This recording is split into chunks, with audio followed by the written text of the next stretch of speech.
غوث اعظم بمنی بے سر و ساما مدد قبلہ دین مدد کعبہ ایمان مدد انتظار کرم دشت من عینی را اے خدا جو و خدا بین و خدا دا مدد فقیر درب بلا افتادہ کشتی ضعیفانو شکستہ رات کشتی بحق کے خواجہ عثمان ہارون مدد کن یا معین الدین چشتی مدد کن یا معین الدین چشتی مدد کن یا معین الدین چشتی منبر پر رونق افروز ذویل احترام ذویل احتشام باصفا علماء کرام حاضرین محفل پردہ نشین ماؤں اور بہنوں السلام علیکم ورحمۃ اللہ وبرکاتہ۔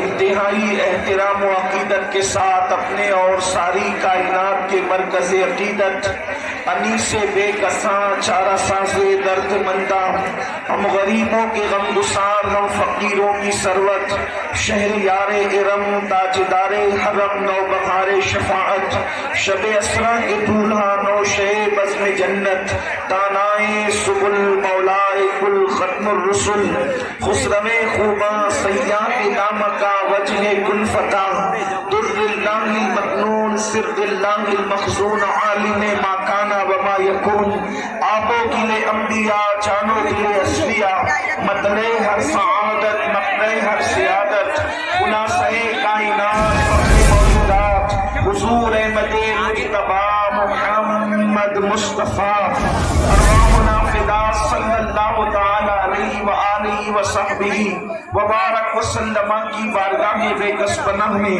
جس طریقے سے پڑھاؤں بلند آواز سے میرے ساتھ مل کر الصلاۃ والسلام علیک یا رسول اللہ۔ سب لوگ مل کر پڑھیں الصلاۃ والسلام علیک یا نبی اللہ، الصلاۃ والسلام علیک یا حبیب اللہ وعلى آلك وأصحابك يا نور الله صلی اللہ تعالی علیہ وسلم۔ سرور کہوں کہ مالک و مولا کہوں تجھے، سرور کہوں کہ مالک و مولا کہوں تجھے، باغ خلیل کا گل زیبا کہوں تجھے، حرما نصیب ہوں تجھے امید کہ کہوں، جانے مراد کانے تمنا کہوں تجھے، اللہ رے تیرے جسم منور کی تابشیں، اے جانے جاں میں جانے تجلا کہوں تجھے، مجرم ہوں اپنے عفو کا سامہ کروں شفاع، یعنی شفیعی روز جزا کا کہوں تجھے، صبح وطن پہ شام غریباں کو تو شرف، بے کس نواز کے سو والا کہوں تجھے، اور اللہ رے تیرے جسم منور کی تابشیں، اے جانے جاں میں جانے تجلا کہوں تجھے، تیرے تو وصف عیب تناہی سے ہے بری، حیران میرے شاہ میں کیا کیا کہوں تجھے، اور پہلے بھی سب کچھ ان کے ثنا خاکی خاموشی، چپ ہو رہا یہ کہہ کے میں کیا کیا کہوں تجھے، لیکن رضا نے ختم سخن اس پہ کر دیا، لیکن رضا نے ختم سخن اس پہ کر دیا، خالق کا بندہ خلق کا آقا کہوں تجھے۔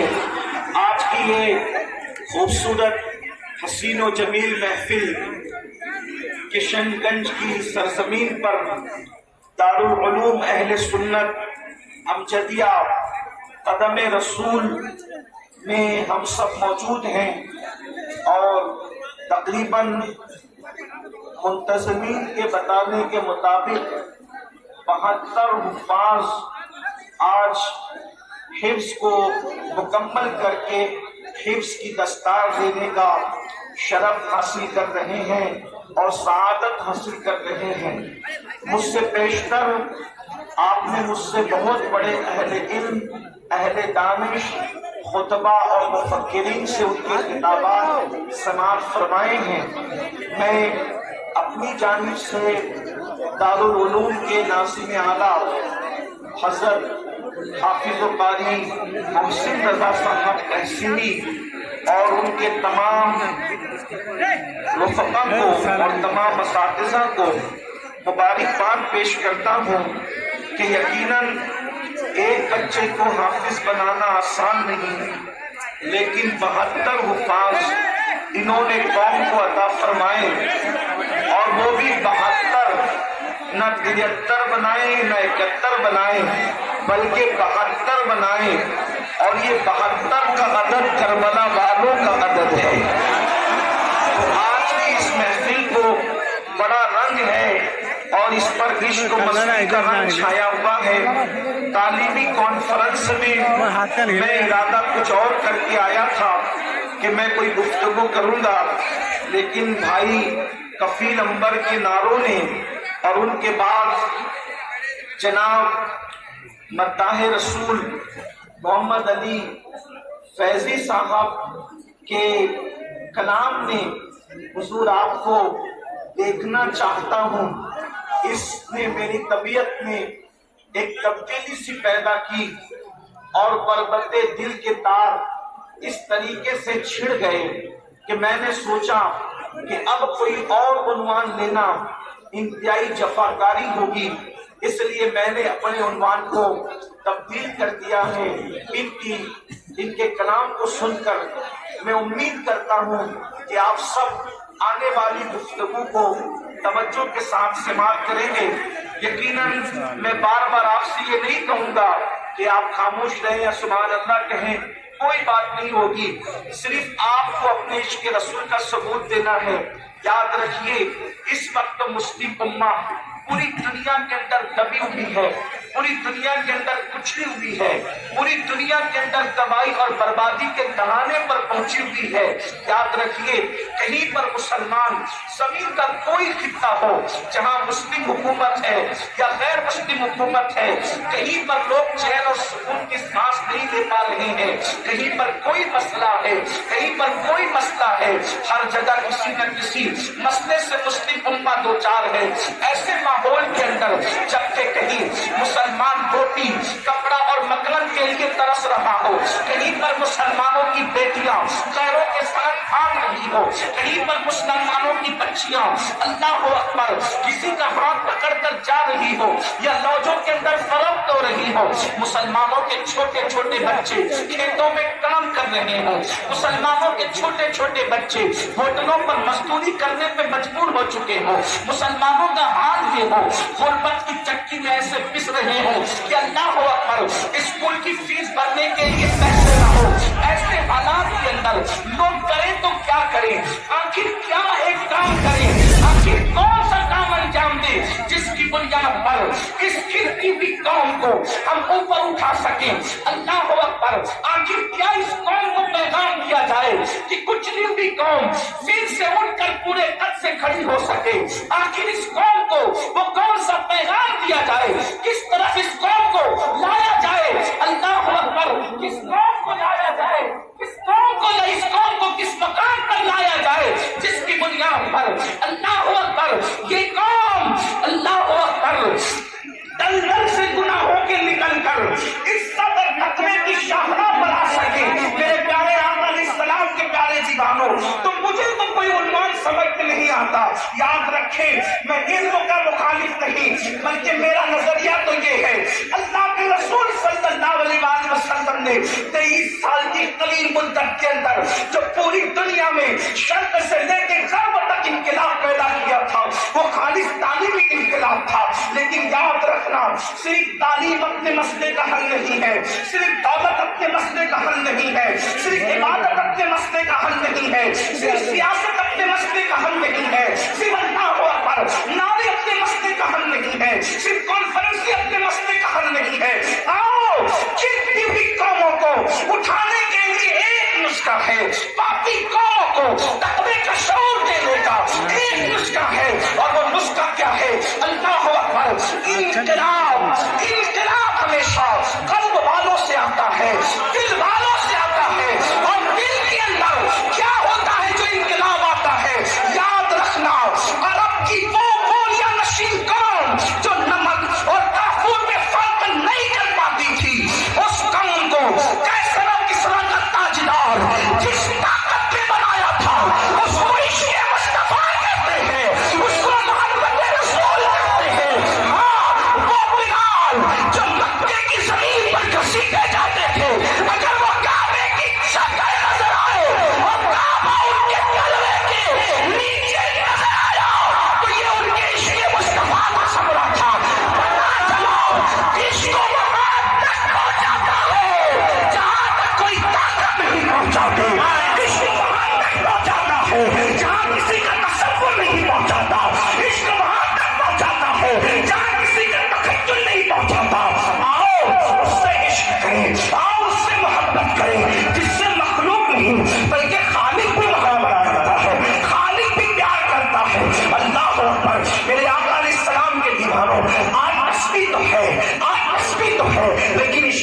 ہے، نماز پڑھنے والے رسول کی محبت کہاں ہے؟ آج تلاوت قرآن تو ہے لیکن صاحب قرآن کا عشق کہاں ہے؟ آج سنتوں پر عمل کی باتیں تو ہے لیکن جس کی سنتوں پر عمل ہو رہا ہے اس کا عشق کہاں ہے؟ اس کی محبت کہاں ہے؟ یاد رکھیں اقبال نے کہا تھا دیوان کانے عشق محمد کو دیکھ کر، دیوان کانے عشق محمد کو دیکھ کر گھبرا گئی ہے گردش دورہ کبھی کبھی، گردن میں ہاتھ ڈالے ہیں ماہ نجوم نے، گردن میں ہاتھ ڈالے ہیں ماہ نجوم نے، گزرا ہے ان حدوں سے مسلمان کبھی کبھی، میری قوم کا وہ جوان جو پوری پوری رات گندی فلمیں دیکھ رہا ہے، میری قوم کا وہ جوان جو شراب کے اڈوں پہ الجھا ہوا ہے، میری قوم کا وہ جوان جو ماں باپ کا باغی ہو گیا ہے، میری قوم کا وہ جوان جو ملک اور ملت کی ترقی کی فکر سے بیگانہ ہو گیا ہے، اس قوم کو اگر سنوارا جا سکتا ہے تو ایک ہی فکر ہے، یہ دل مدینے کے تاجدار سے لگا دو، ان کو نبی کا دیوانہ بنا دو، ان کو نبی کا عاشق بنا دو، انقلاب خود بخود آئے گا۔ لوگ کہتے ہیں امین القادری یہ کیسے ہو سکتا ہے کہ کوئی نبی کا عاشق ہو اور نماز بھی پڑھنے لگے؟ میں نے کہا جب عشق کرے گا نا تو اس تک کی بات پہنچے گی کہ نماز نبی کی آنکھوں کی ٹھنڈک ہے۔ کیا تم نے کوئی ایسا عاشق بھی دیکھا ہے جو اپنے محبوب کی آنکھوں کو ٹھنڈک نہ پہنچائے؟ اللہ اکبر، اللہ اللہ، جب عشق کرے گا اس کو یہ بات پہنچے گی کہ گناہ کرنے سے نبی کا دل دکھتا ہے، نبی کے پاک کے دل کو تکلیف پہنچتی ہے تو وہ گناہوں سے خود بخود بچے گا۔ میرے آقا علیہ السلام کے پیارے دیوانوں، آج سے میں اپنی گفتگو کو طویل نہ کرتے ہوئے بہت مختصر میں بات اپنی سمیٹ لوں گا۔ مجھے پتا ہے بہت دیر سے آپ لوگ بیٹھے ہوئے ہیں اور میں بہت دیر تک کے آپ کو الجھا کر رکھنا نہیں چاہتا، پر دو باتیں عرض کر کے اپنی بات مکمل کر لوں گا، لیکن آپ کی توجہ کہ شنکر والوں مجھے نہیں پتا آپ لوگ کس طریقے کی تقریر سننا پسند کرتے ہیں، مجھے نہیں معلوم، لیکن میری اپنی عادت ہے۔ آپ کیا سننا پسند کرتے ہیں مجھے اس سے کوئی مطلب نہیں، میں آپ کو وہ سنانا چاہتا ہوں جس سے اللہ راضی ہو جائے، اللہ کے محبوب راضی ہو جائے، لیکن آپ کو میری طرف توجہ کرنی پڑے گی۔ دیکھیے بات آپ سے کہتا ہوں، اللہ اکبر، آپ نے اکثر ہمارے علماء سے سنا ہوگا نبی سے پیار کرو، آقا سے عشق کرو، حضور سے محبت کرو، تو کبھی کبھی کسی انسان کے دماغ کے اندر وسوسہ آ سکتا ہے کہ یار یہ مولوی لوگ نبی کی محبت ہم پہ تھوپ تو نہیں رہے ہیں، معاذ اللہ نبی کی محبت ہم پر تھوپی تو نہیں جا رہی ہے۔ ایک بات اچھی طرح یاد رکھنا اور اچھی طرح خیال رکھنا، نبی کی محبت تھوپنے کی چیز نہیں ہے، بلکہ ہمارے نبی ہے ہی ایسے، ہمارے آقا ہے ہی ایسے جو ان کو دیکھ لیتا ہے عشق کرنے پہ مجبور ہو جاتا ہے، جو ان کو دیکھ لیتا ہے محبت کرنے پہ مجبور ہو جاتا ہے، جو ان کو سن لیتا ہے محبت کرنے پہ مجبور ہو جاتا ہے۔ ارے نادان، دین لے کے جب یہ عالم ہے تو دیدار کا عالم کیا ہوگا؟ ارے آقا کیسے ہے؟ ایک انگریز مفکر نے کہا تھا، ایک انگریز مفکر نے کہا تھا اگر کسی میں تین میں سے ایک بات بھی ہو، اگر کسی میں تین میں سے ایک بات بھی ہو تو عشق کرنا اس کا حق ہے، پیار کرنا اس کا حق ہے۔ اس انگریز نے کیا کہا تھا؟ بیوٹی، کوالٹی، پیورٹی، تینوں میں سے کوئی ایک چیز ہو، بیوٹی، کوالٹی، پیورٹی، اگر تینوں میں سے کوئی ایک چیز ہو اس کا حق ہے کہ اس سے پیار کیا جائے۔ اب اگر اس انگریز کے قول کے مطابق میں اپنے نبی کو دیکھتا ہوں، بیوٹی، کوالٹی، پیورٹی، تو میرے نبی میں کیا موجود نہیں ہے؟ آئیے تھوڑا اس کا جائزہ لیتے ہیں۔ میں آپ کو بتاؤں، اس نے پہلے نمبر پہ کہا کہ بیوٹی ہونے کی وجہ سے عشق لازم ہے، جس میں بیوٹی ہو اگر اس سے عشق نہ کرے تو گویا کہ یہ اس کی حق تلفی ہے، اس سے جفا ہے، اس کے ساتھ بے وفائی ہے۔ اب آپ دیکھیں، بیوٹی کہتے خوبصورتی کو، بیوٹی کہتے خوبصورتی کو۔ میری قوم کے جوانوں، آج ہر انسان خوبصورتی پہ مر رہا ہے، تو میرے نبی کی خوبصورتی کو میں بیان نہ کروں؟ آؤ ذرا دیکھو میرے نبی کیسے خوبصورت تھے، کیسے جمال والے تھے۔ اور یاد رکھنا واللہ کسی قوم کا لیڈر اتنا خوبصورت ہے جتنا آمنہ کے لال کو اللہ نے حسن عطا فرمایا۔ سارے کی بات نہیں، جنہوں نے دیکھا ہے وہ بتاتے کہ کتنے خوبصورت ہے۔ شمائل ترمذی کی حدیث ہے، مولا کائنات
نے حضور سے پوچھا، توجہ آپ کی، کیا پوچھا؟ آقا آپ کا حسن اور حسن یوسف دونوں میں کیا؟ آپ کی توجہ ہے؟ میری بات سمجھ میں آتی ہے؟ میں بہت دور سے آیا ہوں اور لیکن شاید بات سمجھ میں نہ آئے، لیکن جذبات کو سمجھ جائیں گے۔ اگر جذبات کے ساتھ بات بھی سمجھ میں آ رہی ہو تو آپ کو سن کر اگر بات سمجھ میں آئے تو سبحان اللہ کہنا چاہیے۔ وجہ اس کی یہ ہے کہ جو سبحان اللہ ایک بار کہے تو زمین اور آسمان کے درمیان کی جتنی خالی جگہ ہے وہ سب بھر کے اللہ سبحان اللہ کہنے والے کو نیکی عطا فرماتا ہے۔ اور میں لوگوں کو کہتا ہوں کہ جب نبی کی شان بیان ہوتی ہے، توجہ کرنا، اپنے علماء کو سبق سنانے کی نیت سے کہوں، غلطی کروں گا تو اصلاح کریں گے۔ اگر نبی کی شان بیان ہوتی ہے تب اللہ بھی سبحان اللہ کہتا ہے۔ جب شان نبوت بیان ہو تو اللہ بھی سبحان اللہ کہتا ہے۔ لوگ مجھ سے کہتے ہیں وہ کیسے کہتا ہے؟ میں نے کہا معراج بعد میں بیان کی، پہلے کہا سبحان اللہ۔ معراج بیان کرنے سے پہلے اللہ نے کہا کہ ہم پاک ہیں۔ ان کی شان کا ذکر بعد میں آیا، پہلے اللہ نے سبحان اللہ کہا۔ ارے جہاں خدا سبحان اللہ فرمائے، اگر وہاں امتی چپ رہے تو پھر عشق کی کیا بات ہے؟ باتیں کرنے کے لیے تو بڑی آواز ہم نکالتے، لیکن نبی کا ذکر سن کر اگر ہم خاموش رہے تو پھر یہ کوئی انصاف کی بات نہیں۔ توجہ آپ کی، ام المومنین نے پوچھا یا رسول اللہ صلی اللہ علیہ وآلہ وسلم، حسن یوسف میں اور آپ کے حسن میں فرق کیا ہے؟ حالانکہ وہ خود بھی بڑی فقیہہ تھی۔ میرے بعد کہتے ہیں مفتی چار ملت پہ لاکھ سلام، وہ چار ملت کی مفتیاں ہیں، جسے ام المومنین عائشہ صدیقہ کہا جاتا ہے۔ آپ سے میں عرض کرنا چاہتا ہوں، لوگ آج کہتے ہیں بیٹی بچاؤ بیٹی پڑھاؤ، بیٹی بچاؤ بیٹی پڑھاؤ۔ ہم نے کہا تمہیں 1400 سال کے بعد شعور آیا؟ رسول اللہ نے اپنے گھر کی عورتوں کو اتنا پڑھایا کہ اور مرد بھی پردے کے پیچھے سے حضور کی زوجہ ام المومنین عائشہ صدیقہ کی شاگردی کرتے نظر آتے ہیں۔ دنیا 1400 سال کے بعد جہاں پہنچتی ہے، اسلام وہاں اس سے پہلے پہنچ کر کے گزر چکا ہوا ہے۔ بیٹی بچایا، جب لوگوں کی بیٹیاں جاہل تھی، صدیق اکبر کی صدیقہ مفتی چار ملت کی حیثیت ہے، اور پر امت کی رہنمائی کرتی ہے۔ سینکڑوں صحابہ اور ہزاروں تابعین ام المومنین کی شاگردی کرتے نظر آ رہے تھے۔ اللہ اکبر، ہمارے مذہب میں پڑھانے کا یہ تصور ہے۔ اللہ لوگ کہتے ہیں مسلمان عورتوں پہ ظلم کرتے، میں نے کہا ظلم کہاں کیا یہ تو بتا۔ اللہ اکبر، حضرت مریم پہ الزام لگتا ہے، دیکھو عورت کا مرتبہ ہمارے یہاں کیا ہے۔ حضرت مریم پہ الزام لگتا ہے، انہی کے ننھے شہزادے سے برات کروائی جاتی ہے۔ حضرت یوسف پہ الزام لگتا ہے، زلیخا کے ننھے سے اس کے خاندان کے بچے سے برات کرائی جاتی ہے۔ لیکن جب محبوب کی زوجہ پہ منافقین الزام لگاتے ہیں، اگر اللہ چاہتا تو زمین کا ذرہ ذرہ اماں عائشہ کی طہارت کی گواہی دیتا، مگر منظور نہ ہوا۔ اللہ نے محبوب کی بیوی کی طہارت خود بیان قرآن میں فرمایا۔ یہ شان والی عائشہ صدیقہ وہ پوچھتی ہے، بڑی شاعرہ تھی، عالمہ تھی، بلکہ ایک مرتبہ حضور ان کی گود میں لیٹے ہوئے، حضور ان کی گود میں سر رکھ کر کے لیٹے ہوئے ہیں۔ تو ایک مرتبہ وہ رات کا ٹائم ہے، وہ چاند کو کہتی ہے شعر میں، اے آسمان کے چاند، او آسمان کے چاند، تو صرف رات کو چمکتا ہے جب سورج نہیں ہوتا، ذرا میرا چاند دے، یہ تو رات کو بھی چمکتا ہے، یہ تو دن کو بھی چمکتا ہے۔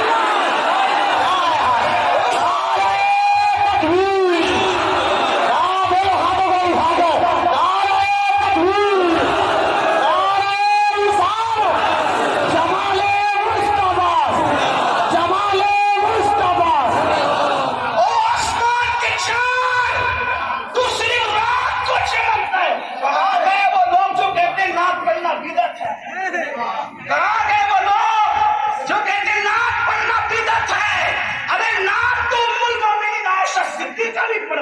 اگر یہ بدعت ہے تو پھر سنت کس چیز کا نام ہے؟ ام المومنین کہتی ہو آسمان کے چاند تو صرف رات کو چمکتا ہے، میرا چاند دے، یہ رات کو بھی چمکتا ہے، دن کو بھی چمکتا ہے۔ تو آقا نے مسکرا کے کہا عائشہ تم شاعرہ کب سے بن گئی؟ تو جواب دیتی ہے جب سے آپ کا جلوہ دیکھا ہے ہم نے بھی شعر سبحان اللہ سبحان اللہ۔ اسی ام المومنین نے پوچھا، توجہ کریں، اسی ام المومنین نے پوچھا کیا یا رسول اللہ آپ کے حسن میں اور حسن یوسف میں کیا فرق ہے؟ فرق کیا ہے؟ حسن یوسف پہلے سن لیں، تھوڑا سا اشارہ دے دوں، حسن یوسف کر تو محفل روشن ہو جائے۔ یہ حسن یوسف ہے، کھانا کھائے تو حضرت یوسف کے حلق کے نیچے لقمہ اترتا ہوا دکھائی دیتا تھا، یہ حسن یوسف ہے۔ حضرت یوسف کا حسن یہ عورتیں دیکھ لیں تو اللہ اکبر دیکھ کے انگلیاں کاٹے دیکھ کر، بلکہ کاٹے نہیں، انگلیاں کٹ جائے حسن یوسف کو دیکھ کر، تو انگلیاں کٹنے پر درد محسوس نہیں ہوتا، درد کا احساس نہیں ہوتا۔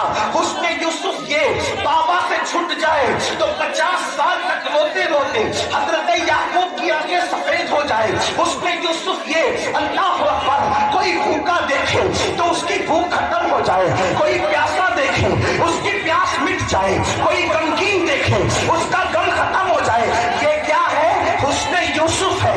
اب ام المومنین پوچھ رہی ہے، اب توجہ کرنا، یہ بات مس نہیں ہونی چاہیے کشن گنج والوں، حسن یوسف میں اور حسن مصطفیٰ جان رحمت میں فرق کیا ہے؟ اب میرے آقا فرق بتاتے ہیں، توجہ سے سننا، تھوڑا یا علم ریاضی کی ضرورت کسی کو پڑ سکتی ہے۔ آقا فرماتے ہیں عائشہ میں اللہ نے، توجہ، اللہ نے اپنے نور سے میرے نور کو پیدا کیا۔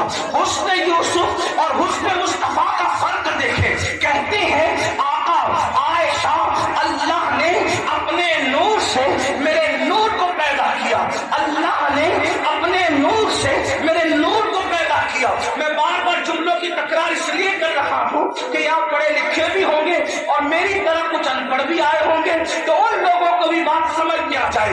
کیا عائشہ اللہ نے اپنے نور سے میرے نور کو پیدا کیا، اور پھر فرماتے ہیں اس نور کو اللہ نے جیسا کہ چاہا 10 حصوں میں تقسیم کیا۔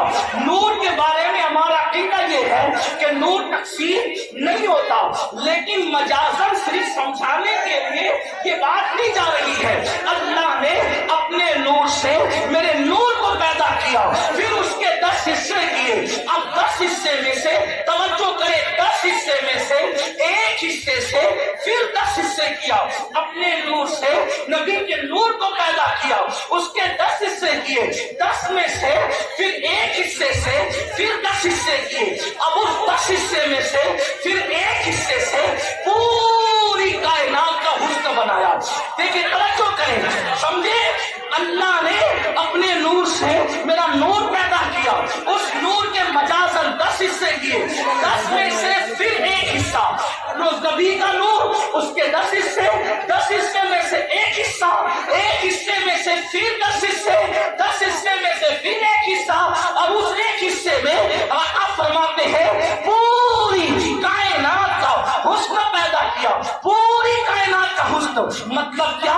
شفق کا جمال اسی سے بنایا، افق کی سرخی اسی سے بنایا، دریاؤں کی روانی اسی سے بنایا، سمندر کی دریانی اسی سے بنایا، ترے یمن اسی سے بنایا، ترے نجف اسی سے بنایا، لال پتھروں میں اسی سے بنایا، چاند کی چاندنی اسی سے بنایا، سورج کی شعاعیں اسی سے بنایا، زمین کا سبزہ اسی سے بنایا، نکھرتے گل پھولوں کی نزاکت اسی سے بنایا، پھولوں کی خوشبو اسی سے بنایا، چڑیوں کی چہک اسی سے بنایا، پھولوں کی مہک اسی سے بنایا، گرتے ہوئے آبشار اسی سے بنایا، بلبل کی آواز اسی سے بنایا، اللہ اکبر، پاؤں کی آواز اسی سے بنایا، پپیہا کی بیج اسی سے بنایا، پرندوں کا حسن و جمال اسی سے بنایا، تتلیوں کا باغبان اسی سے بنایا، فرشتوں کا جمال اسی سے بنا ہے، انسان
شمس الدین صاحب قبلہ، حضرت علامہ مفتی شمس الدین صاحب قبلہ، آمد اولاد غوث اعظم حضرت سید عبید القادری صاحب قبلہ، نعرہ تکبیر۔ دیکھیے حاضرین، آج کے ایک اور خصوصی خطیب مفکر اسلام حضرت علامہ مفتی شمس الدین صاحب قبلہ مکرانہ راجستھان حضور تشریف لا چکے ہیں، اور محبت اور احترام کے ساتھ شہزادہ غوث اعظم کی آپ گفتگو سنیں۔ سبحان اللہ، ایک بار دونوں ہاتھوں کو اٹھا کر اللہ کی گرائی بہت کر لیں۔ نعرہ تکبیر، نعرہ رسالت۔ مفکر قوم و ملت حضرت علامہ شخص ملت مفتی شمس الدین صاحب قبلہ مکرانہ تشریف لا چکے ہیں۔ آپ حضرت کا بھی خطاب سنیں گے، میں اپنی گفتگو کو ٹرن کرتا ہوں، آپ سنیں۔ اتنے خوبصورت ہے رسول، اتنا حسن ہے، اتنا جمال۔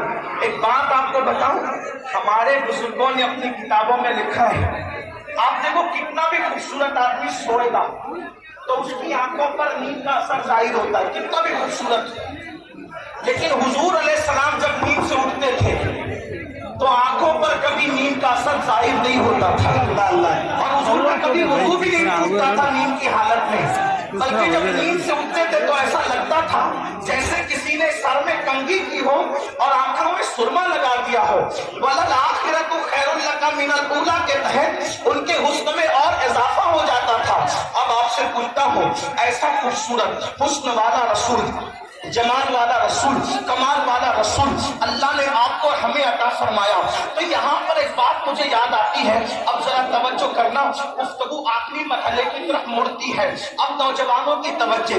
ایسا حسن والا، ایسا جمال والا رسول اللہ نے عطا کیا کہ حسن یوسف جسے حیرت سے تکتا ہو، حسن یوسف جسے حیرت سے تکتا ہو، اور امام اہل سنت حسن مصطفیٰ صلی اللہ علیہ وسلم اور حسن یوسف میں تقابل کرتے ہوئے لکھتے ہیں، حسن یوسف پہ کٹی مثل میں انگشت زنا، حسن یوسف پہ کٹی مثل میں انگشت زنا، سر کٹاتے ہیں تیرے نام پہ مردان عرب، وہاں کٹی یہاں کٹاتے ہیں، وہاں مصر کی عورتیں تھیں یہاں عرب کے مرد تھے۔ اندازہ تو فرمائے کیا حسن ہوگا۔ پھر ایک بات یاد رکھنا، حسن یوسف پر ایک مرتبہ انگلیاں کٹی، نہ اس سے پہلے کٹی نہ پھر اس کے بعد کٹی، لیکن حسن مصطفیٰ کا عالم یہ ہے، اللہ اکبر، اس سے پہلے بھی ان کا حسن سن کر لوگوں نے گردنیں کٹائی، اس وقت بھی کٹائی، اور آج تک جتنی گردنیں لوگ کٹا رہے ہیں یہ سب اسی حسن کی رعنائیاں ہے۔ بدر میں کس کے حسن پر کٹی، احد میں کس کے حسن پر کٹی، خندق میں کس کے حسن پر کٹی،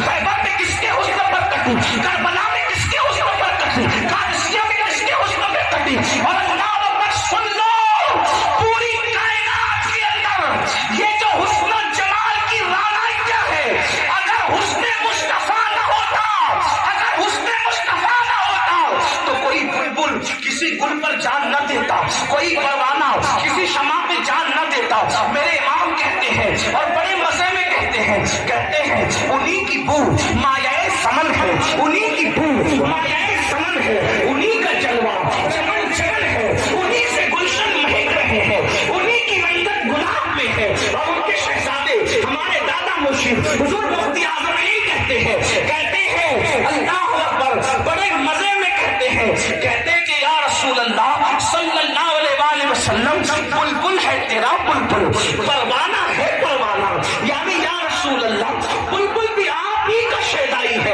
اور پروانہ بھی آپ ہی کا شیدائی ہے۔ اللہ اکبر، اندازہ تو فرمائے میرے آقا علیہ السلام کے دیوانوں، اتنے خوبصورت ہے، اتنا حسن ہے، اتنا جمال ہے۔ ایک مرتبہ امام غزالی نے لکھا، امام غزالی لکھتے ہیں، اب توجہ کرنا، گفتگو کا دوسرا حصہ شروع ہوتا ہے، اس لیے کہ میرے بعد ہماری جماعت کے ایک حق کو اور بے باک خطیب علامہ شمس الدین صاحب کا خطاب آپ کو ضرور سننا ہے، لیکن آپ بات سنیں۔ اللہ اکبر، ایک مرتبہ امام غزالی لکھتے ہیں، ایک نوجوان لڑکا ایک لڑکی کو دیکھتا ہے، توجہ کرنا بہت اہم بات ہے، ایک لڑکی کو دیکھتا ہے اور دیکھ کر اس سے کہتا ہے میں تم سے پیار کرتا ہوں، کیوں کہ تم بہت خوبصورت ہو، میں تم سے پیار کرتا ہوں کیونکہ تم بہت خوبصورت ہو تم۔ اس لڑکی نے کہا اچھا مجھ سے پیار کرتے ہو، مجھ سے محبت کرتے ہو؟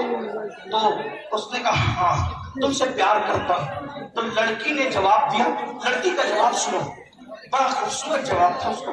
اس نے کہا مجھ سے پیار کرتے ہو؟ میری بہن مجھ سے زیادہ خوبصورت ہے. اس نے کیا کہا لڑکی نے؟ میری بہن مجھ سے زیادہ خوبصورت ہے اور میرے پیچھے آ رہی ہے. اس نوجوان نے جیسے پیچھے مڑ کے دیکھا, لڑکی نے زوردار تماچا مار کے کہا, منافق, غدار, جھوٹ بولتا ہے, منافق, غدار, جھوٹ بولتا ہے. اس نے کہا کیوں؟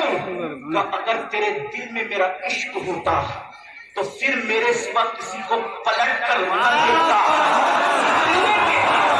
عشق ناشریک ہوتا ہے, عشق میں دوری نہیں ہوتی, عشق میں منافقت نہیں ہوتی. اب میری قوم کے جوانوں, اے کشن گنج میں بیٹھ کر قدم رسول کے جیو صحن میں بیٹھ کر نبی کے دیدار کی دعا کرنے والوں, حضور میں آپ کو دیکھنا چاہتا ہوں کہ تمنا کرتے ہو بولو حضور نظر آئیں گے.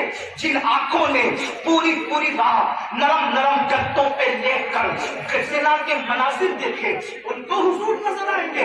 میں آپ کی دعا پہ سکون معترض نہیں ہوں, میں آپ کی دعا میں مکمل ساتھ تھا اور مکمل انہمام کے ساتھ تھا, اس لیے کہ مجھے یہ احساس تھا کہ اس پورے مجمع میں نہیں بلکہ اللہ کے تمام بندوں میں اگر سب سے زیادہ گرا پڑا کوئی بندہ ہے تو اس کو امین القادری کہتے ہیں. میں نے سوچا اتنے بڑے مجمع میں کوئی تو مقبول ہوگا. وہ کہہ رہا ہے حضور آپ کو دیکھنا چاہتا ہوں, میں بھی کہوں دیکھنا چاہتا ہوں, ہو سکتا اس کی وجہ سے میری بگڑی بن جائے, لیکن حقائق تو حقائق ہے. شاعری کی دنیا میرے عزیز اور ہے, حقیقتوں کی دنیا اور ہے. آپ مجھے بتائیں جس قوم کا جوان رات کے 3 بجے تک نرم نرم گدوں پہ لیٹ کر گندی فلمیں دیکھ رہا ہو وہ رسول اللہ کو کیسے دیکھ سکے گا؟ جو عورتوں پر پاپ کی نظر ڈال رہا ہو وہ رسول اللہ کو کیسے دیکھ سکے گا؟ مجھے بتاؤ جو نبی کا عشق رکھتا ہو, جو رسول اللہ کا شہدائی ہو, وہ کسی عورت پر کسی لڑکی پہ پاپ کی نظر ڈالے گا؟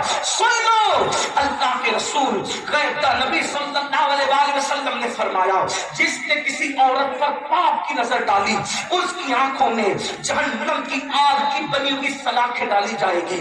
پوچھنا چاہتا ہوں پیاس کے ننھے ننھے ذرات اگر ہماری آنکھوں میں چلا جائے تو ہماری آنکھیں لال لال ہو جاتی ہیں, آنسو نکل پڑتے ہیں. اے میری قوم کے جوانوں, کیا تمہیں اپنے آپ سے محبت نہیں, تمہیں اپنے آپ سے پیار نہیں؟ جو آنکھیں ایک ننھا سا تل کا برداشت نہ کر سکے, جو آنکھیں پیاس کے چھوٹے چھوٹے ذرات برداشت نہ کر سکے, جب ان آنکھوں کے اندر عورتوں کو پاپ کی نظر سے دیکھنے کی بنیاد پر جہنم کی آگ کی بنی ہوئی سلاخیں ڈالی جائے گی, ان آنکھوں کا کیا ہوگا؟ ان آنکھوں کا انجام کیا ہوگا؟ لوگ مجھ سے کہتے ہیں مولانا کوئی طریقہ بتائے حضور کو دیکھنے کا. میں کہتا ہوں میں کوئی وظیفہ نہیں جانتا حضور کو دیکھنے کا. مجھے ایک ہی وظیفہ میرے بزرگوں نے بتایا, اپنی آنکھوں سے گناہ کرنا بند کر دو. اپنی آنکھوں سے رسول اللہ نے جس چیز کو دیکھنے کے لیے منع کیا ہے ان ساری چیزوں کو دیکھنے سے روک لو. جس وقت شوق میں آنکھیں بند کرو گے حضور کا دیدار نصیب ہوگا. آنکھوں کے کنٹرول جتنا کارگر ہے. آپ امام احمد رضا کی بات کرتے ہیں, امام احمد رضا کے بارے میں ہمارے علماء نے لکھا ہے اکثر راتوں میں انہیں خواب میں رسول اللہ کا دیدار ہوا, لیکن آنکھوں کی حفاظت کا عالم کیا تھا؟ توجہ کریں, جبل پور سے لوٹتے وقت دیکھو عاشقوں کی فکر کیا ہے. جبل پور سے لوٹتے وقت جب اعلیٰ حضرت اسٹیشن سے اپنے گھر جا رہے تھے تو واپسی کا خط لکھتے ہوئے کہ میں گھر سے پہنچ گیا. مولانا عید الاسلام عبدالسلام جبل پوری کو لکھتے ہیں مولانا میں گھر جا رہا تھا, اچانک ٹانگے پہ بیٹھے بیٹھے بریلی کے باغ پر میری نظر پڑی تو پہلی بار پتا چلا کہ بریلی کا باغ اتنا خوبصورت ہے. آپ مجھے بتائیں جو اپنے شہر کے باغ سے آنکھیں بند کر لے کبھی تو مصطفیٰ جان رحمت کا جلوہ اس کے لیے بے نقاب ہوتا ہے. فلمیں دیکھیں, آج کل وہ فلمیں سپر ہٹ ہوتی ہے جس میں جتنی گندگی زیادہ ہوتی ہے, جس میں جتنی اڑانیت زیادہ ہوتی ہے. آپ کو بتاؤں ابھی کفیل بھائی مولا مشکل کشا کا نعرہ لگا رہے تھے, مزہ آ گیا, محفل زندہ ہو گئی. لیکن ایک بات کہتا ہوں, علی کے مرتضیٰ رضی اللہ تبارک و تعالیٰ فرماتے ہیں میں نے کبھی کسکن اپنا سطر نہیں دیکھا. میں اس کو پوری تشریح کے ساتھ نہیں بول سکتا لیکن چپنا سن لیں. میری قوم کے جوانوں, حضور کے دیدار کا شوق اور آنکھیں آوارہ حضور کے دیدار کا شوق اور کان آوارہ، حضور کے دیدار کا شوق اور کھڑے ہو کے پیشاب کرتے ہو، حضور کے دیدار کا شوق اور مسجدوں کو ویران کر رکھا ہے۔ اگر دیدار بھی ہوگا تو کہیں چار پھٹنے نہ پڑ جائے، اگر دیدار بھی ہوگا کہیں جھڑکنے نہ پڑ جائے۔ مسجدیں ویران کرتے حضور کے دیدار کی بات کرتے ہو، مسجدیں ویران ہے۔ ابھی مولانا فرما رہے تھے کہ امام اور مؤذن منتظر رہتے ہیں، بڑی معذرت کے ساتھ یہ جلسوں میں بھیڑوں کا اکٹھا ہونا اور عمل نہ کرنا یہ قیامت کی نشانیوں میں سے قیامت کی نشانیوں میں سے۔ جلسے والے خوش ہوتے اتنی بھیڑ جمع ہو گئی، مقرر خوش ہوتا اتنی بھیڑ جمع ہو گئی، لیکن کلیجہ ہمارا ٹھنڈا اس سے کم نہیں ہوتا، اس سے نہیں ہوتا ٹھنڈا کلیجہ، کیونکہ حضور نے فرمایا صلی اللہ علیہ وسلم اخیر زمانے میں میری امت پر ایک وقت آئے گا لوگ دین سننے جمع ہوں گے، دین پر عمل کرنے جمع ہوں گے۔ دین سننے پہ آ گئے، دین پر عمل کرنے کا موقع۔ سن لینا، دین سننے پر انقلاب نہیں آئے گا، دین سننے کو ابو جہل بھی آ گیا تھا، دین سننے کو ابو لہب بھی آ گیا تھا۔ انقلاب دین سننے پر نہیں، انقلاب دین پر عمل کرنے کی بنیاد پر آئے گا۔ یہ ظالم حکمرانوں کا ظلم، یہ غربت کی چکی میں مسلمانوں کا پسنا، یہ مسلم بیٹیوں کا اور طرف بھاگ کر جانا، اس کا خاتمہ اس وقت ہوگا جب دین سننے کے لیے جمع ہوتے ہو تو دین پر عمل کرنے کے لیے بھی جمع ہو۔ بڑی معذرت کے ساتھ اگر فجر تک آپ کو بٹھایا جائے، میں جانتا ہوں بیٹھو گے ایک ہفتے کا بھی نہیں، استنجا کے لیے بھی نہیں جائے گا، میری قوم کی وفا جانتا ہوں، لیکن اگر مسجد میں بلایا جائے بڑی سادگی سے کہے گا مولانا کیا کروں میں پاک نہیں ہوں۔ یاد رکھنا میرے رسول، میرے اور آپ کے آقا نے فرمایا، توجہ کرنا، امیر حمزہ کے قاتل پہ حضور نے لعنت نہیں کی، جنہوں نے حضرت امیر حمزہ کا کلیجہ چیر کر اور سینے سے کلیجہ نکال کر دانتوں تلے کچا چلایا تھا، حضور نے ان لوگوں پہ بھی لعنت نہیں کی جنہوں نے حضرت امیر حمزہ کی انگلیاں، کان، آنکھ اور ہونٹ کاٹ کے اس کو رسی میں پھرو کر گلے کا ہار اور بازو بند بنائے تھے، حضور علیہ السلام نے ان پہ بھی لعنت نہیں کی۔ کس پہ لعنت کی؟ بے نمازی پہ لعنت کی۔ فرمایا جو مسجدوں کو ویران کرے میں محمد اس سے بیزار، بلکہ یہاں تک فرمایا عشق مصطفیٰ کا دعویٰ ہے، اللہ کے رسول تو بے نمازی کی صحبت میں بیٹھنے سے بھی صحابہ کو منع کرتے ہیں۔ اگر یہاں ہاتھ اٹھوایا جائے نا، پیشاب پڑھ کے کتنے آئے ہو، اٹھاؤں گا نہیں، بالکل مت اٹھانا، انگلیوں پہ